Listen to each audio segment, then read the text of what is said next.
Happy Setsubun, everybody! It's time for another story behind the yokai. For those of you who don't know what Setsubun is, it is a holiday celebrated today, February 3rd, in Japan in order to help herald in the Lunar New Year, where people take dried soybeans, or mame, and cast them at imaginary spirits that represent the bad luck of last year in order to chase them out of their homes and welcome in the good luck for the new year. While this cleansing of luck actually has a lot in common with the Chinese New Year, it actually also shares some similarities with Groundhog Day, as it's supposed to help ring in the first day of spring, not to mention all the futomaki you can eat. Setsubun is actually a very fun holiday in Japan. I was actually in Japan for Setsubun one year, and I remember walking past a karate dojo. All the kids were there in their training getup, and then in came the sensei wearing this Oni mask going, "Rawr!" and the kids were throwing the mame at him, and they were laughing, and it was really a heartwarming experience. So, what better way to celebrate Setsubun than to talk about something you might throw those soybeans at?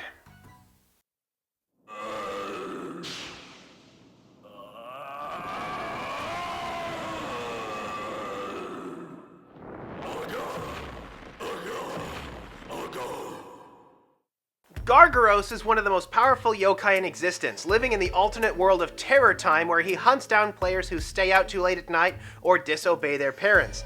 Unless you have beaten the game and gotten your yokai to insanely high levels, he will easily beat you down without mercy. He also gets mad when you change the time settings on your 3DS. Hey, it's daylight savings time, what more do you want? Gargaros' Japanese name Aka Oni translates out to Red Oni, which often translates into English as Ogre. Something referenced by Gargaros' blue brother Ogreless, or Ao Oni in Japanese. Huh, wonder if they'll ever make a green Oni. In Japan, Oni have always been seen as terrifying, powerful, and malicious forces of ill will and destruction, with their more familiar devil-horned, tiger skin-wearing forms being more a product of the introduction of Buddhist mythology such as the Rakshasa. Gargaros represents more of a metaphysical concept, however, and exists to bring divine punishment onto those who misbehave, like if your parents say, "Finish your broccoli or you'll get eaten by an ogre." I haven't liked it since I was a little kid and my mother made me eat it. Now I'm the president of the United States, and I'm not gonna eat any more broccoli. Which kind of follows a lot of the toe-the-line messages put into Yokai Watch. You'd better wait for the light to change before crossing the street and be home before it gets dark, but by all means, bicycle down the middle of the street, crawl into sewers, and climb up the walls into abandoned hospitals. Don't forget to play with all the fun blades and needles you'll find in there. Oh, but I kid. I actually really like the way Yokai Watch reminds me of all the mischief I would get up to when I was younger. Now, easily the most well-known appearance of a Red Oni is in the story The Red Oni Who Cried.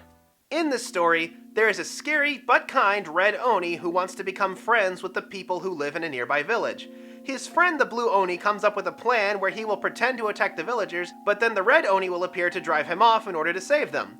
The plan works and the Red Oni becomes friends with the people, but later he finds a letter from Blue Oni. The letter states that while Blue Oni was happy that Red Oni had made some friends, that he sadly could not be Red Oni's friends anymore because of how they had done it. And then the Red Oni cried. It's a story that has a lot of cultural significance in Japan, but that's actually not the only way that the idea of a Red Oni and a Blue Oni are applied.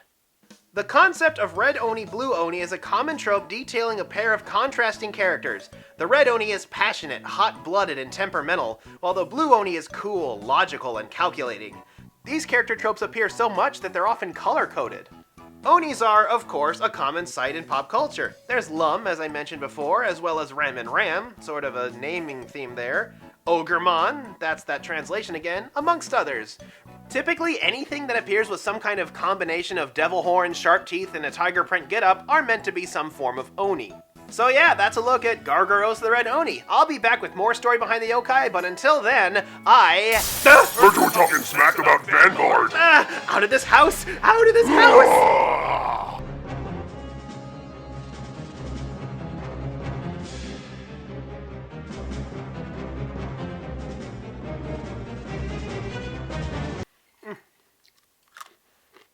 These are pretty good.